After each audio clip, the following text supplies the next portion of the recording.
You are listening to Fate in the Cosmos by Elton Thomas. Part 5, Chapters 21 through 25. Chapter 21. Close Encounter. The sun hung high in the sky over St. Louis, casting its warm light across the city on a perfect Saturday afternoon.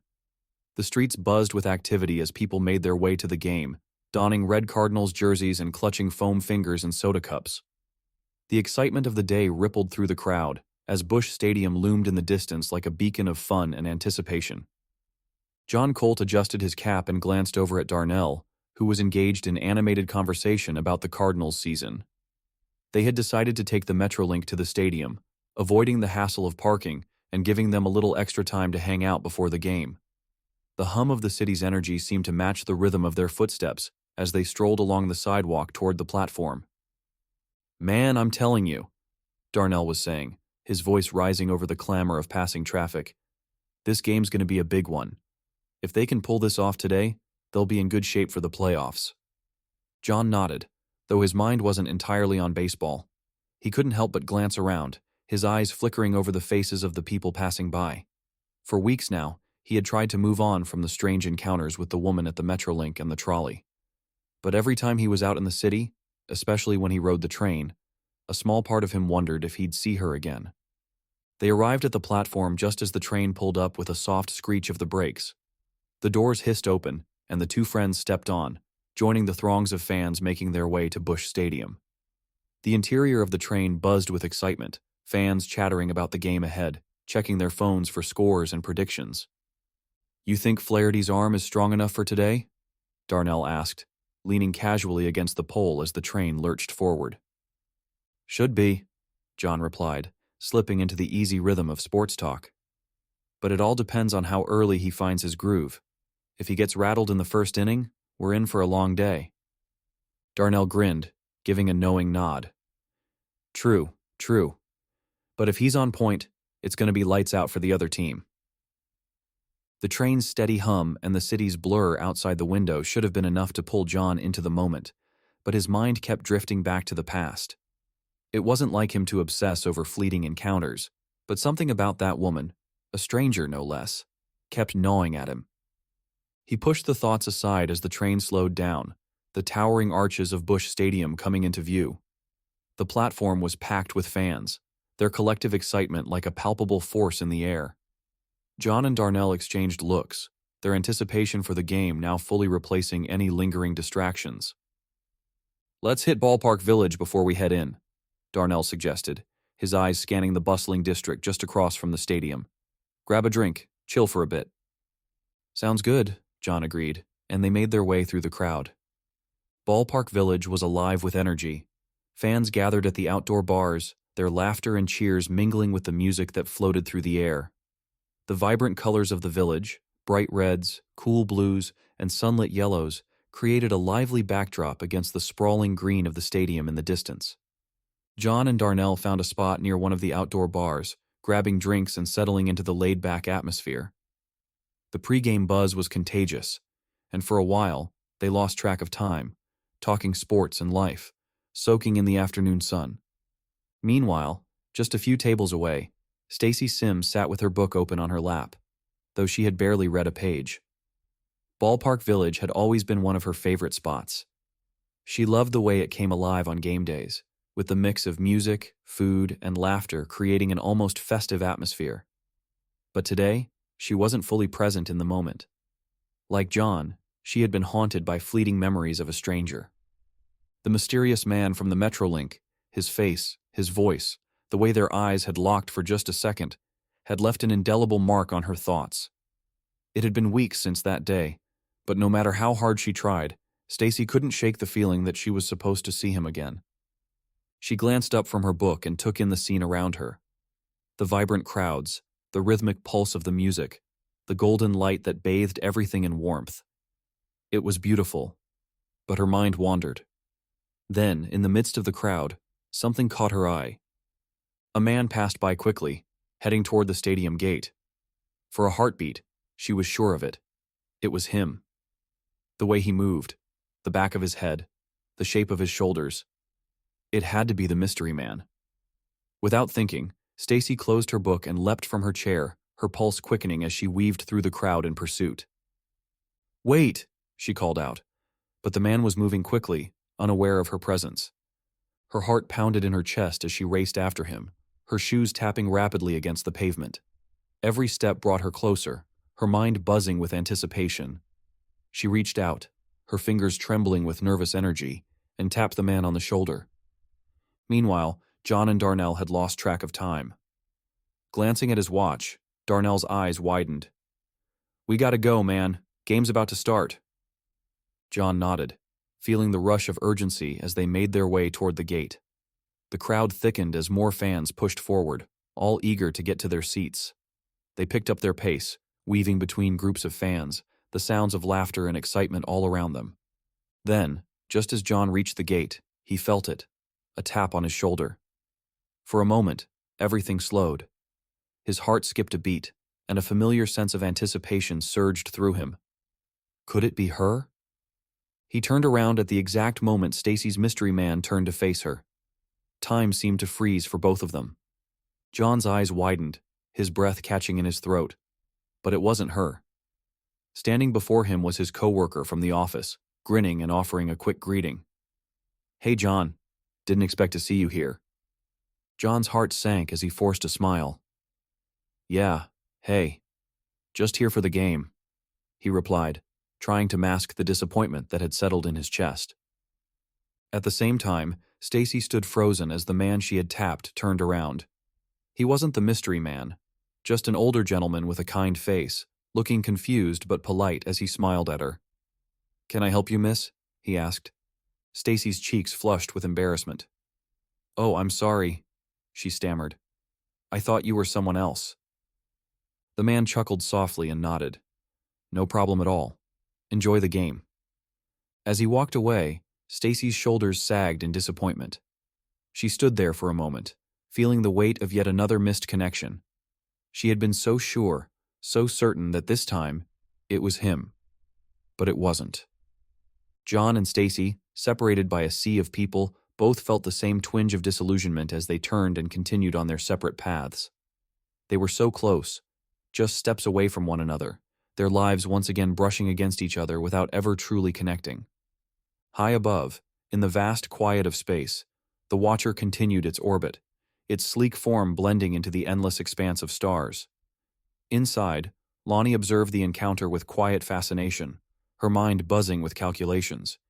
She had seen it unfold, the improbable timing, the synchronicity of their movements, the tap on the shoulder. She turned her attention to the data, running her calculations once more. "The probabilities are becoming incalculable," Lonni projected, her voice filled with quiet awe. "At this rate, we may run out of numbers high enough to keep calculating the odds." Mira, who had been watching alongside her, added, "It's as though fate is playing with them, constantly bringing them close but never letting them connect." "Perhaps that's the nature of fate," Kala interjected. "It's not about control. It's about the moments, those near misses and close encounters that shape their lives in ways they can't even understand." Lonni gazed at the earth below, her thoughts quiet and reflective. "One day," she mused, "they'll see the pattern. One day, they'll understand what we're witnessing now." The Watcher hummed quietly as it continued its silent journey through space, observing the delicate threads of fate as they wove their way through the lives of two people, forever intertwined, yet still just out of reach. Chapter 22. Resistance. The vast expanse of Earth lay beneath the Watcher, a quiet, blue-green sphere filled with complexity, mystery, and now, an unsettling connection to something the dwellers had never fully understood: fate. Inside the ship, Lonni stood at the central command station, her reflective eyes scanning the data streams once more. The numbers floated before her, illuminated against the dark interior of the Watcher, the probability of the most recent encounter between John and Stacy glaring in the form of a new, almost incomprehensible figure: 1 in 1.26 decillion. Lonnie's telepathic voice rang out, steady but heavy with the weight of the calculation. "The new probability of John and Stacy's last encounter has been finalized. It's 1 in 1.26 decillion. The crew gathered closer, their sleek, slender forms reflecting the soft glow of the ship's interface. Voron was the first to respond, his mind sharp, his calculations always methodical. That's beyond astronomical, he projected. To put it in perspective, we're talking about something that exceeds almost every known measurement in the universe. Eris, standing near the control panel, turned his reflective gaze toward Lonni. "Give us the comparisons," he said, his telepathic tone calm, but there was an undercurrent of disbelief in his posture, his arms crossed, his stance a little too still. Lonni projected the breakdown, her mind clicking through the examples she had prepared. First, the number of water molecules in Earth's oceans. The Earth contains an enormous number of water molecules, but to match 1.26 decillion, you'd need about 280 million Earth-sized oceans full of water molecules. Mira's eyes flickered, absorbing the comparison. That's hard to fathom. So much mass, so much matter, all reduced to one encounter between two humans. Lonni continued, her telepathic voice measured but intense. Next, the number of stars in the observable universe. We estimate there are about 1 to 2 sextillion stars out there. But to match this probability, you would need the number of stars in 630 trillion observable universes. Voron's posture shifted as he processed the enormity of that figure. Beyond what we've ever quantified, these encounters are bending reality as we know it. And the grains of sand on Earth, Lonni pressed on. The planet's beaches and deserts contain vast amounts of sand, but 1.26 decillion is equivalent to the sand grains on 168 quadrillion Earths. Kala, usually more reserved, couldn't hide her amazement. We're talking about scales that dwarf everything. How can this be? The human body contains roughly 37 trillion cells, Lonni added. But to match this probability, you would need the cells from 34 quadrillion human bodies. Eris let out a small telepathic hum, the closest thing to a sigh among the dwellers. And finally, Lonni projected, her tone growing quieter, consider the age of the universe. It's around 13.8 billion years old, or 435 quadrillion seconds. But to reach 1.26 decillion, the universe would need to be trillions of times older than it is today. The silence that followed was heavy, each crew member standing in stillness, their reflective eyes locked on the data streams. The enormity of what they had uncovered seemed to stretch beyond their ability to comprehend. Fate, as elusive and mysterious as it was, had presented itself in a form so vast that even their most advanced understanding of probability was challenged. "What are we dealing with?" Kala finally projected, her voice tinged with wonder but also fear. Is fate truly a natural force? Or is it something else entirely? Before any of them could respond, Eris activated the communication link.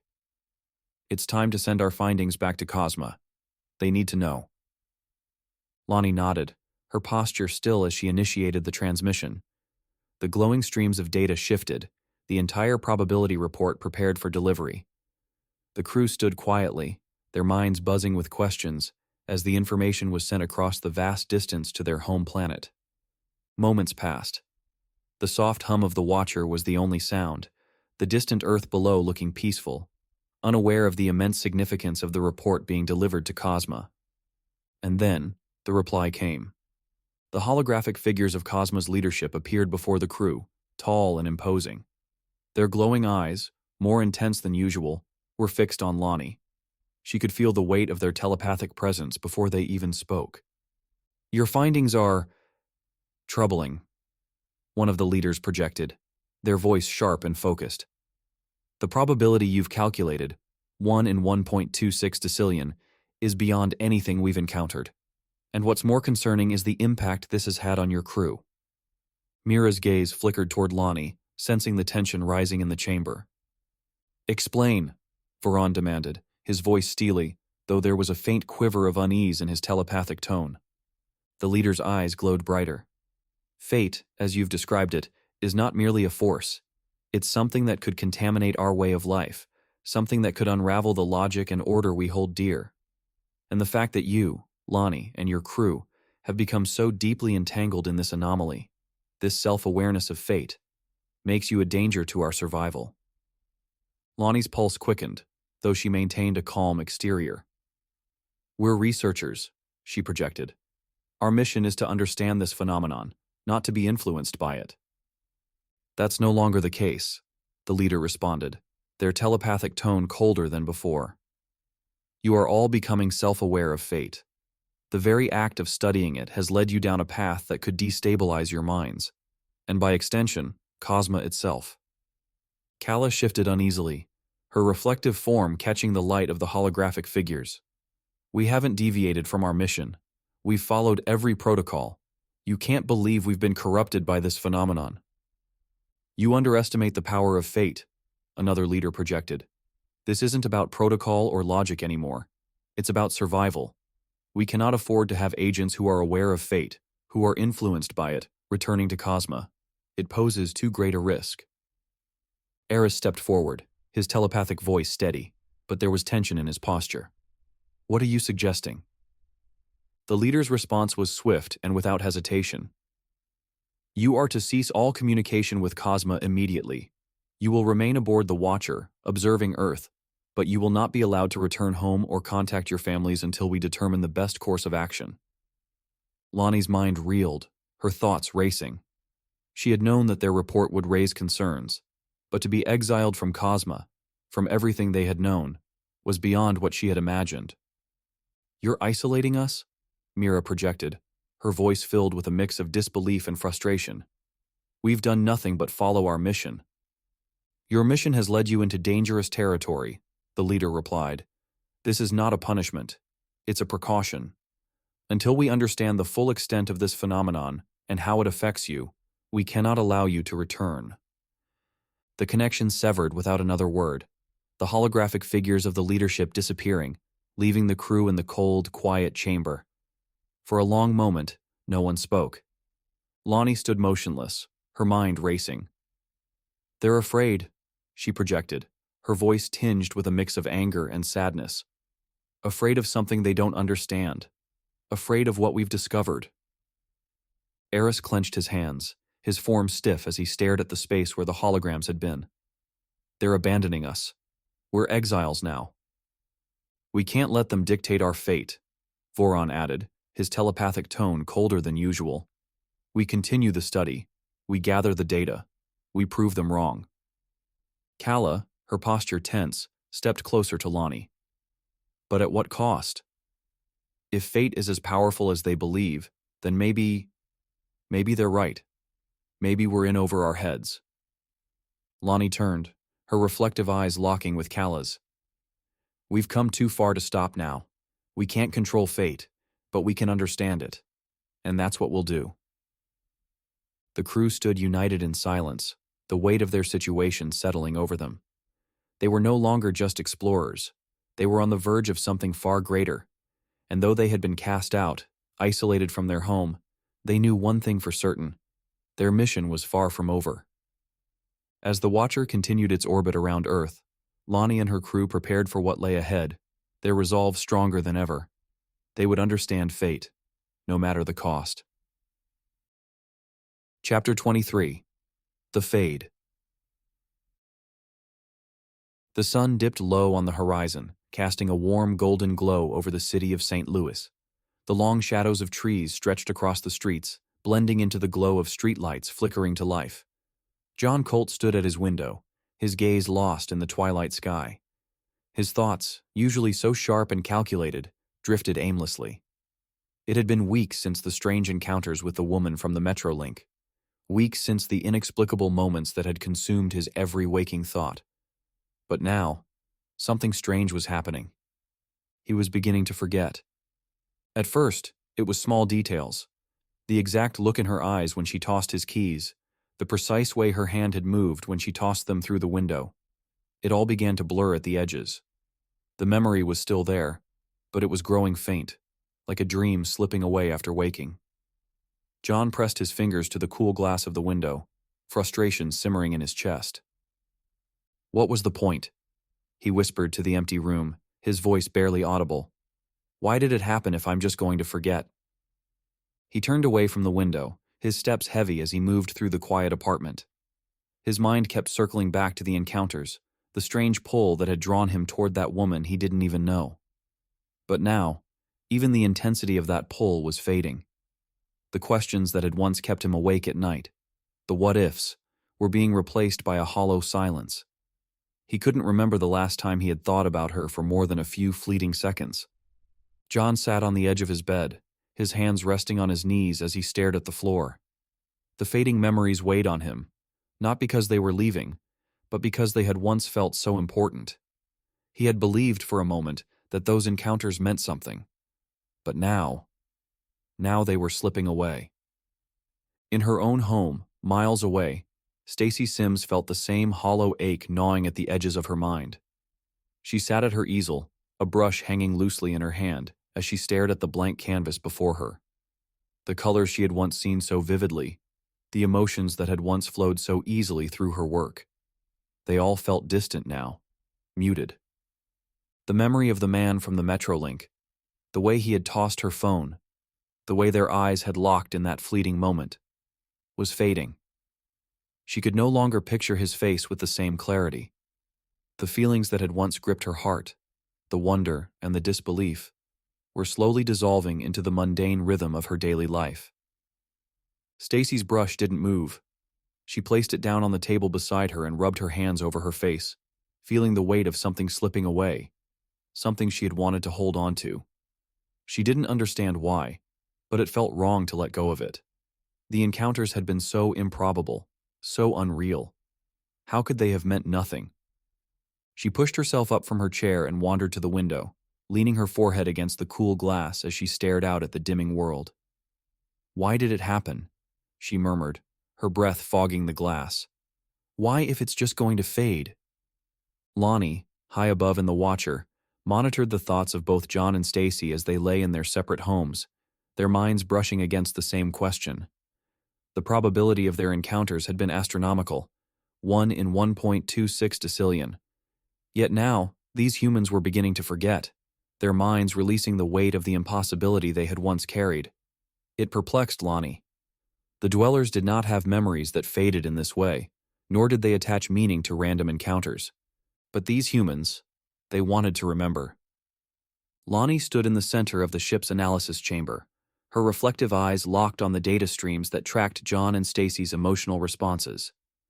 Their thoughts were aligned in a way that even the probability of their physical encounters had not predicted. Both of them, in their own ways, were struggling to hold on to something that defied explanation. But why? What is it about these encounters that makes them want to remember? Lonni projected, her telepathic voice soft yet filled with curiosity. Why not let go of the random, improbable events?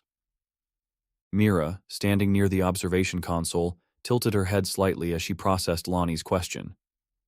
Perhaps it's the human tendency to search for meaning, she projected.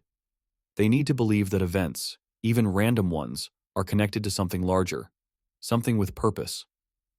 Voron, ever the pragmatist, crossed the room, his reflective form catching the glow of the data streams. But what purpose could this serve? He asked. The encounters were random. There is no logic in holding on to fleeting moments. Kala, who had been quiet until now, stepped forward, her mind turning over a different possibility. It's not about logic, she projected. It's about emotion. Humans have a need to attach significance to their experiences, especially when they feel improbable or extraordinary. Perhaps they believe these encounters are tied to something else. Lonnie's eyes flickered as she processed Kala's suggestion. Something else, she repeated. What could that be? Kala paused, her mind swirling with the data they had gathered. Love, she projected softly. Humans often describe love as a force beyond logic, beyond reason. They believe that love, like fate, can defy the odds. Love? Voron's telepathic voice held a tinge of skepticism. Love is just a biological response, driven by hormones and evolutionary survival mechanisms. But humans don't see it that way, Kala argued. To them, love is more than just biology. It's a force that connects them in ways they can't explain. What if these encounters, what if the improbability they're clinging to, is their way of holding on to that feeling? Lonni stood still, her mind racing with the implications. Love was an emotion the dwellers had observed but never fully understood. It was unpredictable, often illogical, and yet it drove humans in ways that defied reason. Could it be that the improbable encounters between John and Stacy were not just a matter of chance? Could fate, in some way, be connected to this human emotion called love? As the crew watched the data streams, Lonnie's thoughts returned to John and Stacy, both lying in their beds, both wondering why the memories were fading. John stared at the ceiling, his arms folded behind his head as the darkened room filled with the soft hum of the city outside. "I don't want to forget," he whispered, his voice barely audible in the stillness. "I want to remember like it was the day it happened." In her own home, Stacy lay curled beneath her blankets, her mind swirling with the same thoughts. "Please," she murmured, her eyes closing as sleep pulled at her. "Let me remember. Let me keep this, even if it was just a moment." Lonni felt the pull of their thoughts, the shared desire to hold on to something that was slipping away. She studied the patterns of their emotions, the way their minds reached out to the memory of those fleeting moments. "Perhaps," Lonni projected quietly, "fate and love are not separate forces after all. Perhaps they are intertwined, bound by the same improbable threads." The crew remained silent, each of them processing this new possibility. Love, an emotion they had dismissed as merely biological, was now at the center of something much larger, something that even their vast understanding of probability couldn't fully explain. As the Watcher drifted silently above the earth, Lonni knew that their study had taken a profound turn. Fate, it seemed, was not just a force that shaped events. It was connected to the very emotions that defined humanity. And in that connection, there was a mystery far deeper than anything they had ever encountered before. Chapter 24. Holding On with Love. The sun set gently over St. Louis, casting a soft orange glow across the city skyline. The light danced over the Mississippi River, reflecting in golden hues as it wound its way past the arch and beyond the horizon. The evening was peaceful, but within the hearts of two individuals, a storm of emotions stirred. Unbeknownst to each other, John Colt and Stacy Sims were both feeling the pull of something far stronger than chance, something they hadn't fully recognized until now. In her art studio, Stacy stood by the large windows, watching the world grow dimmer as night began to settle in. She pressed her fingertips against the cool glass, feeling the warmth of the day fade. A longing she hadn't fully understood began to rise in her chest, a longing to see him. The man from the Metrolink. The memories of their brief, improbable encounters had faded at first, but now they came rushing back with greater clarity than ever before. She could see his face vividly, his eyes locking with hers in that fleeting moment as the train doors closed. The way he had moved, the way he had effortlessly tossed her phone back to her, it all played out in her mind like a scene from a dream, one she desperately didn't want to wake from. Stacy closed her eyes, and for the first time in her life, she allowed herself to imagine something she had never considered before: a life with someone else. She had always been content being alone, finding solace in her art, her quiet, introspective world. But now, the thought of sharing that world with him, with the man she had seen only twice, felt not only possible, but necessary. She saw him beside her in her studio, offering quiet support as she painted. She imagined them sitting together, sharing coffee in the early mornings, watching the sunrise through these very windows.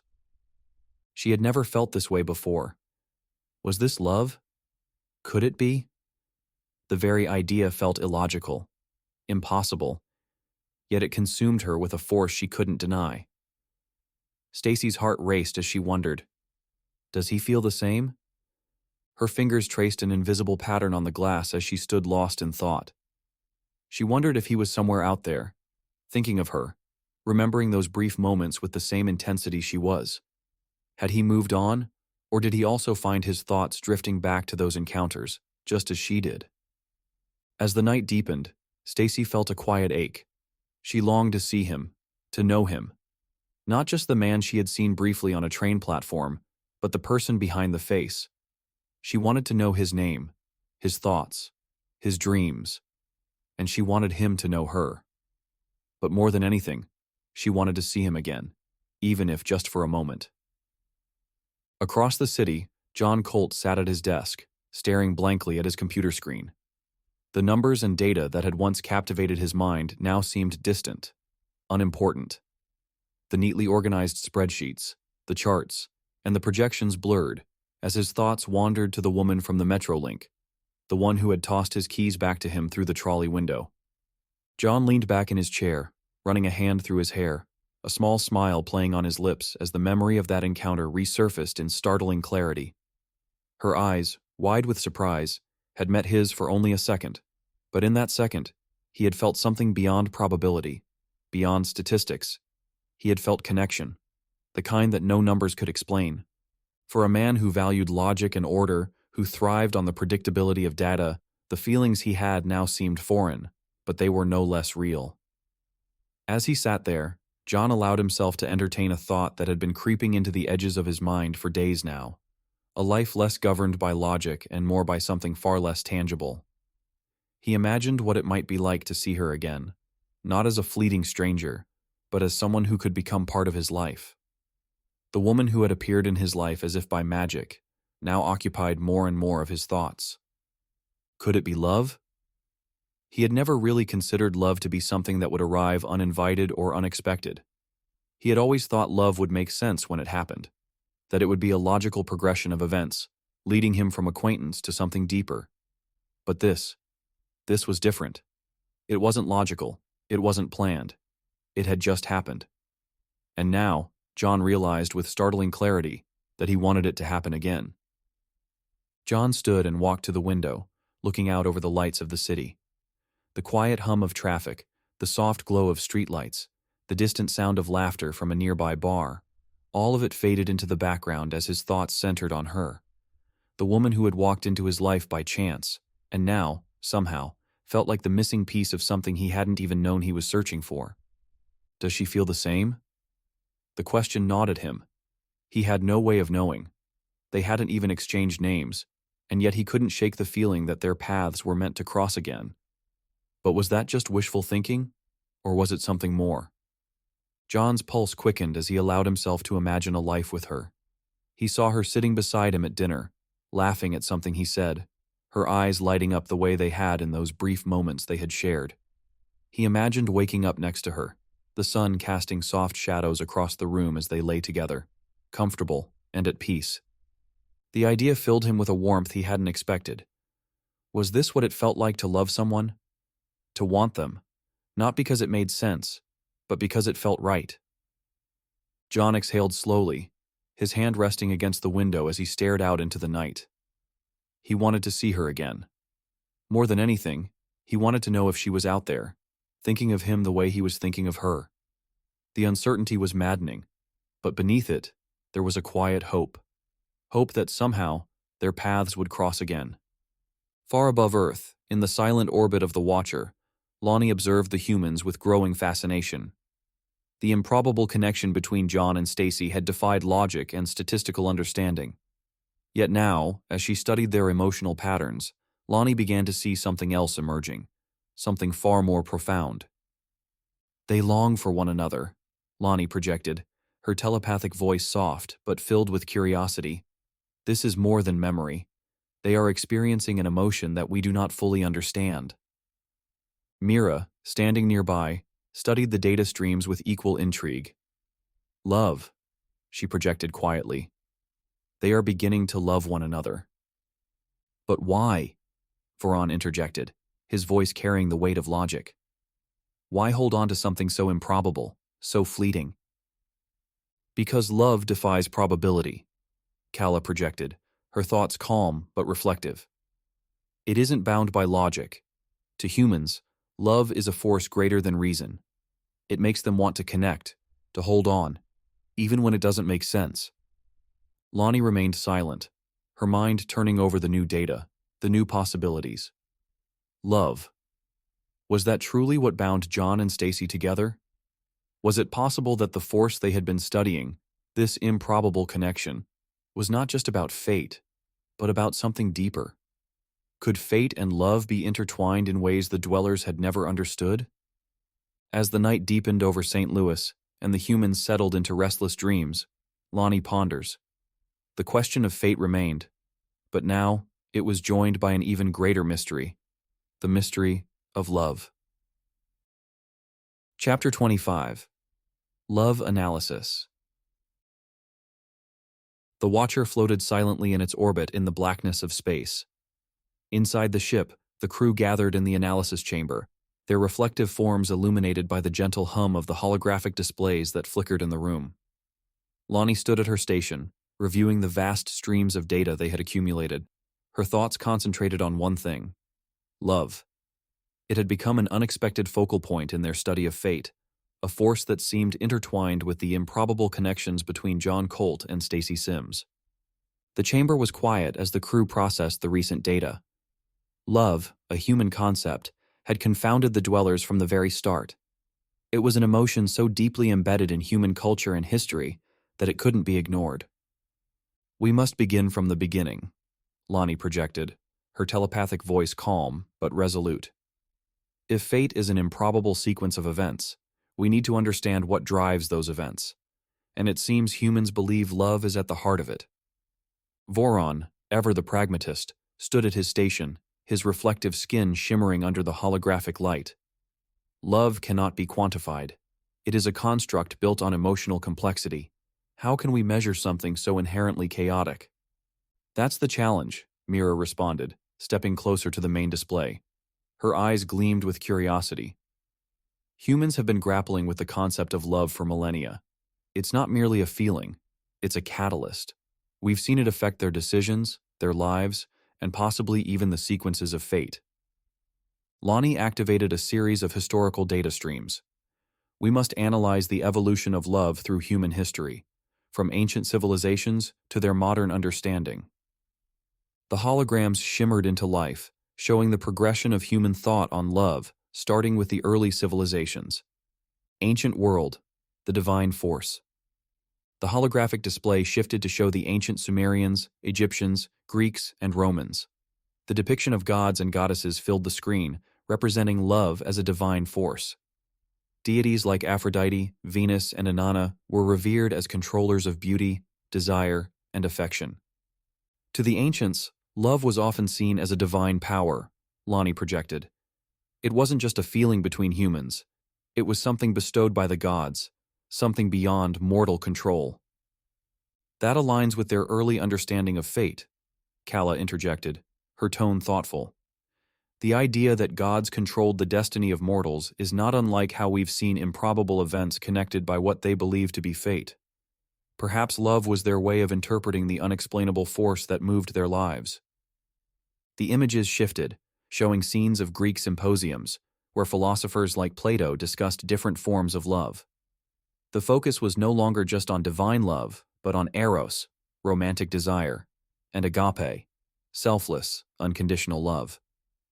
Lonni noted the intensity with which humans sought to define and categorize their emotions. "Even in the ancient world, love was multifaceted," Mira said, studying the figures. They understood that love could be passionate, intellectual, or spiritual. But the underlying truth remained. It was a force that moved them, one they couldn't easily control. Medieval period, courtly love and religious devotion. The holographic display transformed again, this time showing images of medieval knights, their armor gleaming as they knelt before noblewomen, their eyes filled with devotion. Courtly love, an idealized and often unattainable love, dominated the human imagination during this time. At the same time, religious texts spoke of agape, the unconditional love of God. During this period, love became something almost unreachable, Lonni said, her voice contemplative. It was an ideal to be strived for, something that existed more in imagination than in reality. Yet, it shaped their actions, their art, their lives. Eris, who had been listening quietly, nodded. And at the same time, their religious devotion shaped their concept of love. Agape was seen as a perfect form of love, the love of God for humans, and it became an anchor in their understanding of fate. They believed that everything happened because of divine love and purpose. The crew watched as the images shifted, showing the intense religious devotion of the time. People sacrificing their lives, their desires, all in the name of a love that transcended earthly existence. Renaissance to Enlightenment. Romantic love. As the centuries passed, the Renaissance brought a new understanding of love. Passionate, romantic love flourished in art and literature, depicted by poets, artists, and musicians. Love became a pursuit, something humans longed for and idealized. Here, we see the shift from divine love to human connection, Mira projected, her voice tinged with curiosity. Romantic love became central to their lives. It was no longer about gods or duty. It was about personal fulfillment, about the desire to connect deeply with another. Voron's mind flickered with understanding. And yet, even in this time, love was seen as something that transcended logic. It was still inexplicable, still capable of driving improbable events. The holographic display showed famous works like Shakespeare's Romeo and Juliet, where love and fate were intricately linked, leading to tragedy. The crew watched as the images illustrated how love had been romanticized as both a beautiful and destructive force. Modern era. Love as self-discovery. The display shifted to more recent times, images of human relationships, of couples walking hand in hand, of families sharing quiet moments together. In the modern era, love had taken on new forms, expanding to include self-love, emotional well-being, and the pursuit of personal happiness. Now, humans view love as part of their identity, Kalla said, observing the data. It's not just about connecting with others. It's about discovering who they are. Love, for them, is tied to their sense of self. Lonni studied the evolving data. And yet, through it all, love has remained central to the human experience. Whether it's divine, romantic, or self-directed, it is the force that drives them. And we've seen that it may be the very thing driving the improbabilities we've witnessed. The crew grew quiet as Lonnie's words settled over them. Are we suggesting, Eris began, his voice hesitant but intrigued, that love is the driver of fate? That it's the mechanism by which improbable events occur? It's a possibility, Lonni responded, her thoughts swirling. Love, in its many forms, could be the reason humans experience these improbable connections. Perhaps fate isn't just a sequence of random events. It's guided by the emotions they hold most dear. And love seems to be at the center. Voron remained skeptical but intrigued. If love is the driver of fate, then it is still an uncontrollable force. They cannot harness it any more than they can harness gravity. But perhaps that's the point, Mira interjected. Love isn't meant to be controlled. It's something that moves through them, something that connects them in ways they don't fully understand. And it's through these connections that fate operates. The crew watched as the holograms shifted, displaying John and Stacy's improbable encounters once more. The sequence of events, so unlikely, had been driven by something deeper than coincidence, something more powerful than data alone could explain. Lonni, her mind full of questions, projected her final thought. Love and fate are intertwined. If fate is the path, love is the force that pushes them down it. It's a force they can't explain, but it's one they cling to. Perhaps that's what makes it so powerful. The crew stood in silence, their understanding of fate evolving with each new discovery. Love, it seemed, was not just a human emotion. It was the very heart of the improbable. As the Watcher continued its silent journey around Earth, the dwellers pondered the connection between fate and love, their analysis opening doors to new possibilities.